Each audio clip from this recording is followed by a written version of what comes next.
Welcome to Day 12 of our one-year Bible reading plan. Today, we'll dive into Genesis 29 and 30, where we follow Jacob's journey as he works for Laban, marries Leah and Rachel, and witnesses the growth of his family. In Matthew 9 verses 18 to 38, we'll see Jesus perform incredible miracles, from raising the dead to healing the sick, and calling for workers to share the good news. Let's explore these powerful stories together. Genesis chapter 29. Then Jacob continued on his journey and came to the land of the eastern peoples. There he saw a well in the open country, with 3 flocks of sheep lying near it because the flocks were watered from that well. The stone over the mouth of the well was large. When all the flocks were gathered there, the shepherds would roll the stone away from the well's mouth and water the sheep. Then they would return the stone to its place over the mouth of the well. Jacob asked the shepherds, "My brothers, where are you from?" "We're from Haran," they replied. He said to them, "Do you know Laban, Nahor's grandson?" "Yes, we know him," they answered. Then Jacob asked them, "Is he well?" "Yes, he is," they said, "and here comes his daughter Rachel with the sheep." "Look," he said, "the sun is still high. It is not time for the flocks to be gathered. Water the sheep and take them back to pasture." "We can't," they replied, "until all the flocks are gathered and the stone has been rolled away from the mouth of the well. Then we will water the sheep." While he was still talking with them, Rachel came with her father's sheep, for she was a shepherd. When Jacob saw Rachel, daughter of his uncle Laban, and Laban's sheep, he went over and rolled the stone away from the mouth of the well and watered his uncle's sheep. Then Jacob kissed Rachel and began to weep aloud. He had told Rachel that he was a relative of her father and a son of Rebekah. So she ran and told her father. As soon as Laban heard the news about Jacob, his sister's son, he hurried to meet him. He embraced him and kissed him and brought him to his home, and there Jacob told him all these things. Then Laban said to him, "You are my own flesh and blood." After Jacob had stayed with him for a whole month, Laban said to him, "Just because you are a relative of mine, should you work for me for nothing? Tell me what your wages should be." Now Laban had 2 daughters. The name of the older was Leah, and the name of the younger was Rachel. Leah had weak eyes, but Rachel had a lovely figure and was beautiful. Jacob was in love with Rachel and said, "I'll work for you 7 years in return for your younger daughter Rachel." Laban said, "It's better that I give her to you than to some other man. Stay here with me." So Jacob served 7 years to get Rachel, but they seemed like only a few days to him because of his love for her.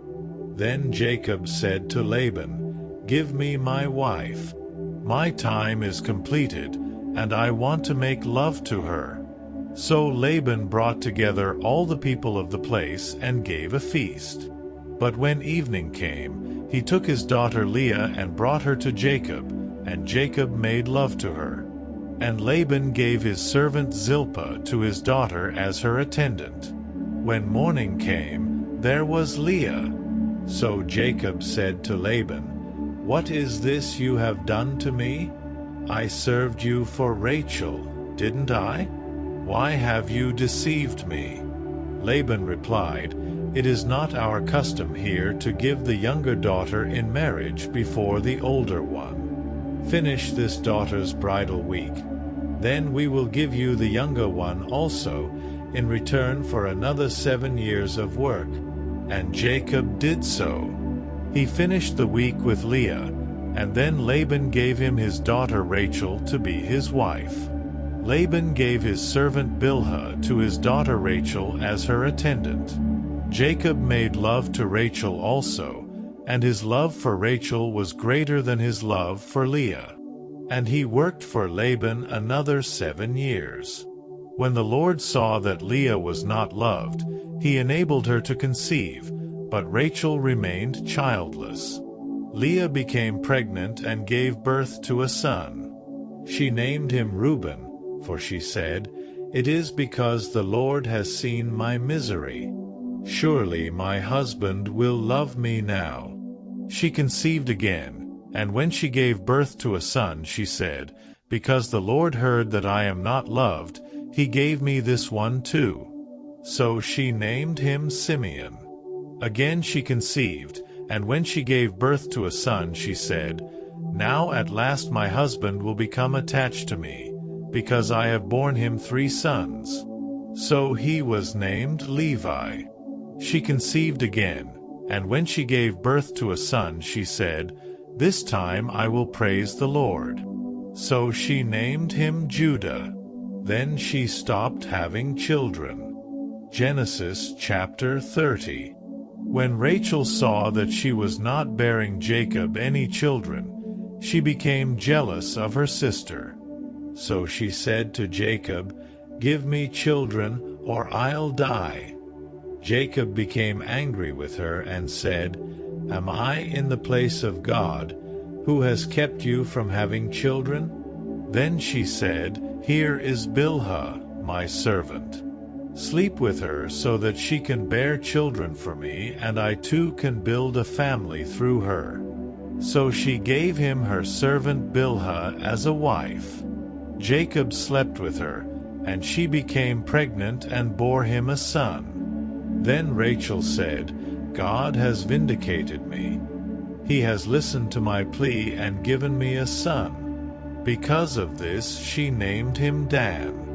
Rachel's servant Bilhah conceived again and bore Jacob a second son. Then Rachel said, "I have had a great struggle with my sister, and I have won." So she named him Naphtali. When Leah saw that she had stopped having children, she took her servant Zilpah and gave her to Jacob as a wife. Leah's servant Zilpah bore Jacob a son. Then Leah said, "What good fortune!" So she named him Gad. Leah's servant Zilpah bore Jacob a second son. Then Leah said, "How happy I am! The women will call me happy." So she named him Asher. During wheat harvest, Reuben went out into the fields and found some mandrake plants, which he brought to his mother Leah. Rachel said to Leah, "Please give me some of your son's mandrakes." But she said to her, "Wasn't it enough that you took away my husband? Will you take my son's mandrakes too?" "Very well," Rachel said, "he can sleep with you tonight in return for your son's mandrakes." So when Jacob came in from the fields that evening, Leah went out to meet him. "You must sleep with me," she said. "I have hired you with my son's mandrakes." So he slept with her that night. God listened to Leah, and she became pregnant and bore Jacob a 5th son. Then Leah said, "God has rewarded me for giving my servant to my husband." So she named him Issachar. Leah conceived again and bore Jacob a 6th son. Then Leah said, "God has presented me with a precious gift. This time my husband will treat me with honor, because I have borne him 6 sons." So she named him Zebulun. Some time later, she gave birth to a daughter and named her Dinah. Then God remembered Rachel. He listened to her and enabled her to conceive. She became pregnant and gave birth to a son and said, "God has taken away my disgrace." She named him Joseph and said, "May the Lord add to me another son." After Rachel gave birth to Joseph, Jacob said to Laban, "Send me on my way so I can go back to my own homeland. Give me my wives and children, for whom I have served you, and I will be on my way. You know how much work I've done for you." But Laban said to him, "If I have found favor in your eyes, please stay. I have learned by divination that the Lord has blessed me because of you." He added, "Name your wages, and I will pay them." Jacob said to him, "You know how I have worked for you, and how your livestock has fared under my care.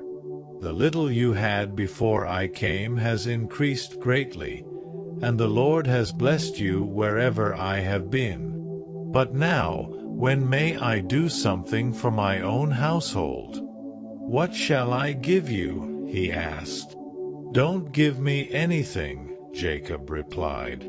"But if you will do this one thing for me, I will go on tending your flocks and watching over them.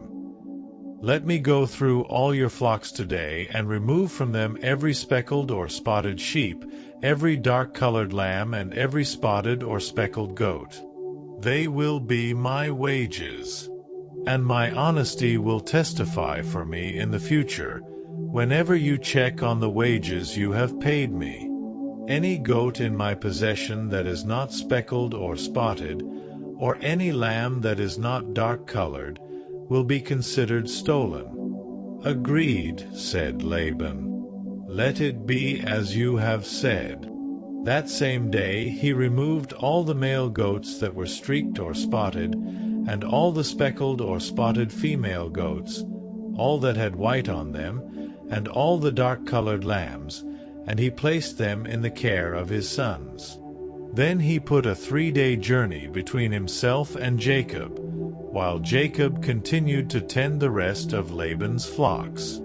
Jacob, however, took fresh-cut branches from poplar, almond, and plane trees and made white stripes on them by peeling the bark and exposing the white inner wood of the branches. Then he placed the peeled branches in all the watering troughs, so that they would be directly in front of the flocks when they came to drink. When the flocks were in heat and came to drink, they mated in front of the branches. And they bore young that were streaked or speckled or spotted. Jacob set apart the young of the flock by themselves, but made the rest face the streaked and dark-colored animals that belonged to Laban. Thus he made separate flocks for himself, and did not put them with Laban's animals. Whenever the stronger females were in heat, Jacob would place the branches in the troughs in front of the animals, so they would mate near the branches. But if the animals were weak, he would not place them there. So the weak animals went to Laban, and the strong ones to Jacob. In this way the man grew exceedingly prosperous, and came to own large flocks, and female and male servants, and camels and donkeys. Matthew chapter 9, 18-38. While he was saying this, a synagogue leader came and knelt before him and said, "My daughter has just died, but come and put your hand on her, and she will live." Jesus got up and went with him, and so did his disciples. Just then a woman who had been subject to bleeding for 12 years came up behind him and touched the edge of his cloak. She said to herself, "If I only touch his cloak, I will be healed." Jesus turned and saw her. "Take heart, daughter," he said, "your faith has healed you." And the woman was healed at that moment. When Jesus entered the synagogue leader's house and saw the noisy crowd and people playing pipes, he said, "Go away. The girl is not dead but asleep." But they laughed at him. After the crowd had been put outside, he went in and took the girl by the hand, and she got up. News of this spread through all that region. As Jesus went on from there, 2 blind men followed him, calling out, "Have mercy on us, Son of David." When he had gone indoors, the blind men came to him, and he asked them, "Do you believe that I am able to do this?" "Yes, Lord," they replied. Then he touched their eyes and said, "According to your faith let it be done to you." And their sight was restored. Jesus warned them sternly, "See that no one knows about this." But they went out and spread the news about him all over that region. While they were going out, a man who was demon-possessed and could not talk was brought to Jesus. And when the demon was driven out, the man who had been mute spoke. The crowd was amazed and said, "Nothing like this has ever been seen in Israel." But the Pharisees said, "It is by the prince of demons that he drives out demons." Jesus went through all the towns and villages, teaching in their synagogues, proclaiming the good news of the kingdom and healing every disease and sickness. When he saw the crowds, he had compassion on them, because they were harassed and helpless, like sheep without a shepherd. Then he said to his disciples, "The harvest is plentiful, but the workers are few. Ask the Lord of the harvest, therefore, to send out workers into his harvest field." Today's reading reminds us of God's faithfulness in fulfilling his promises and his compassion for those in need. What inspired you in today's scripture? Let us know in the comments below, and be sure to join us tomorrow for day 13 as we continue our journey through the Bible.